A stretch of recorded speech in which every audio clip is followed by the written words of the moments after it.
പല തവണ, ഒരു തവണ, ഈ തവണകൾ പലതവണ ഞാൻ പറഞ്ഞിട്ടുണ്ട്. എന്നാലും ചില സംശയങ്ങൾ ആളുകൾക്കുണ്ട്. അതാണ് ഇന്നത്തെ ഈ തവണ നിങ്ങളോട് സംസാരിക്കുന്നത്. ഈ തവണ എന്ന് പറയുന്ന സാധനം ഉണ്ടല്ലോ, അതിന് അറബിയിൽ മറ എന്നാണ് പറയാം. മറ എന്ന് പറയാം. ഈ മറ എന്ന് പറഞ്ഞാൽ പല അർത്ഥത്തിലും പോകുന്ന സാധനമാണ്. അപ്പം നമുക്ക് തവണയുടെ സ്റ്റൈലിലേക്ക് നമുക്ക് പോകാം. ഫസ്റ്റ് ഇത് ഒന്നാം തവണയാണ്, ഫസ്റ്റ് തവണയാണ്, അതായത് ഫസ്റ്റ് പ്രാവശ്യം, ഒന്നാമത്തെ പ്രാവശ്യമാണ് ഔവൽ മറ. എന്താണ് പറയുക? ഹാദ ഔവൽ മറ അന അൽഹിൻ മൗജൂദ് ഫി ദുബൈ ഔവൽ മറ. ഞാൻ ദുബൈയിൽ ആദ്യ തവണയാണ്, ഫസ്റ്റ് ടൈം എന്താ പറയുക? അപ്പോൾ ഫസ്റ്റ് ടൈം ഔവൽ വക്ത് എന്നൊന്നും അവിടെ പറയൂല. നിങ്ങൾ ഇംഗ്ലീഷിലേക്ക് ഫസ്റ്റ് ടൈം എന്നതിനാക്കും ഔവൽ വക്ത് എന്നൊക്കെ അർത്ഥം വെക്കും, പറയരുത്. ഔവൽ മറ എന്താണ് പറയുക? ഔവൽ മറ. ഇനി അവസാന തവണ, ഇതെൻ്റെ ലാസ്റ്റ് തവണ ഉള്ള വാണിംഗ് ആണ്. ആഖിർ മറ എന്താണ് പറയുക? ഹാദ ഇൻദാർ ആഖിർ മറ. ആഖിർ മറ അവസാന തവണ. അപ്പോൾ ഔവൽ മറ, ആഖിർ മറ, രണ്ടായില്ലേ?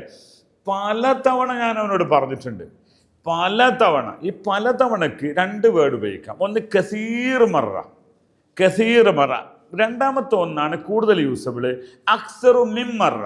എന്താണ് പറയുക? അക്സറു മിമ്മറ, ഒന്നിലധികം തവണ എന്നാണ് അതിൻ്റെ അർത്ഥം. അക്സറു മിമ്മറ, ഒന്നിലധികം തവണ എന്ന് പറയാം. ഓക്കെ, അപ്പം നമ്മളിത് പറഞ്ഞു, ആദ്യ തവണ, അവസാന തവണ, അതുപോലെ പല തവണ. ഇനി മറ്റൊന്ന് ഈ തവണ, അല്ലെങ്കിൽ ഒരു തവണ എന്ന് പറയാം.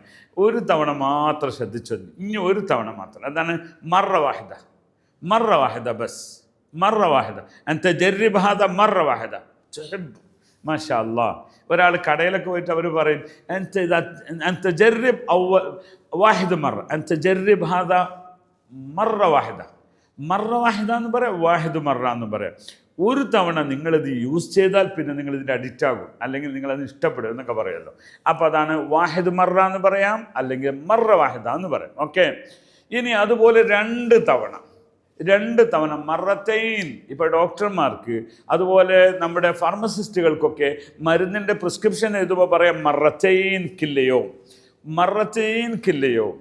രണ്ട് നേരമാണ് ഒരു ദിവസം, രണ്ട് സമയത്ത് കൊടുക്കാന്ന അർത്ഥത്തിന് രണ്ട് തവണ. അതുപോലെ എന്ത് പറയാം? സലാസ മറാത്ത് യൗമിയൻ, 3 തവണ ഡെയിലി. എങ്ങനെ? മറാത്ത് എന്ന് പറയാം. ഓക്കെ, അടുത്തത് രണ്ട് തവണക്ക് മറത്തൈൻ പറയാം. ഇനി എന്താണ് പറയുക? അക്സറു മിമ്മറ നേരത്തെ നമ്മൾ പറഞ്ഞു. വേറൊന്ന് മിറാറൻ എന്ന് പറഞ്ഞാൽ പല തവണ. അതിൻ്റെ പ്ലൂറലായിട്ട് ഉപയോഗിക്കാറുണ്ട്, മിറാറൻ, പല തവണ. വന ഗിൽറ്റ് ലുഹു മിറാറൻ, എന്താണ് പറയുക?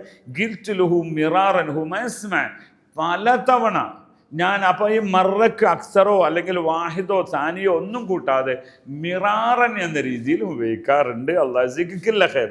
ഇങ്ങനെയാണ് ഭാഷയുടെ ശൈലി പോണത്. ഇനി മറക്ക് വേറൊരു അർത്ഥമുണ്ട്, മറ മാഫി, തീരെയില്ല എന്ന് പറയാം. ഓക്കെ, അല്ലയോ എന്തന ഇജാസ മറ, അത്രേ ചോദിക്കുള്ളൂ. ഞാൻ കടയിൽ ചെന്നിട്ട് ഒരാൾ വാട്ടർ ഉണ്ടോ എന്ന് ചോദിച്ചു, മാഫി ഇല്ല. മറ, അത് മറ മാഫി എന്നും ചോദിച്ചു, മറ തീരെയില്ലയോ എന്നർത്ഥം. അപ്പം മറ എന്ന് പറയുന്നത് തീരെ എന്നാണ്. അതേതുപോലെയാണ്? ഇത് ചൂടുണ്ട് എന്ന് പറയും, അവിടെയും മറ പറയും. മറ ഹാർ, അത് അല്ലയോ മറ ബാരിദ് മറ. ഒരു വെള്ളം നമ്മൾ വാങ്ങി, അതിനെന്തായിരിക്കണം? അപ്പോൾ വസത്ത് എന്ന് പറഞ്ഞാൽ ബർദ് വസത്ത്, നേരം മീഡിയം തണുപ്പാണ് വേണ്ടുള്ളൂ. ചിലത് നല്ല തണുപ്പുണ്ടാകും, ചിലത് ഭയങ്കരമായ ചൂടായിരിക്കും പുറത്താകുമ്പോൾ, തല്ലാജൻ്റെ പുറത്താകുമ്പോൾ. ഇതിൻ്റെ ഇടയിൽ ചോദിച്ചു. അങ്ങനെ അയാൾ എന്തൊരു വെള്ളം തന്നു, തല്ലാജൻ തന്നെ എടുത്തിട്ട് ഫ്രിഡ്ജിൽ നിന്നിട്ട് വെള്ളം തന്നു. ഞാൻ ഹബീബി ഹാദ മറ ബാരിദ് അനമാബി മറ ബാരിദ്, ഈ അനബി വസത്ത്.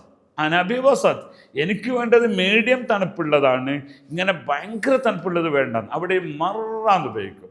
ഇനിയും മറകൾക്ക് പല അർത്ഥമുണ്ട്. അതൊക്കെ പഠിക്കാൻ അറബിക് യൂണിയൻ നിങ്ങൾ ഫോളോ ചെയ്യുക. ശുക്രൻ ലക്കും, അസ്സലാമു.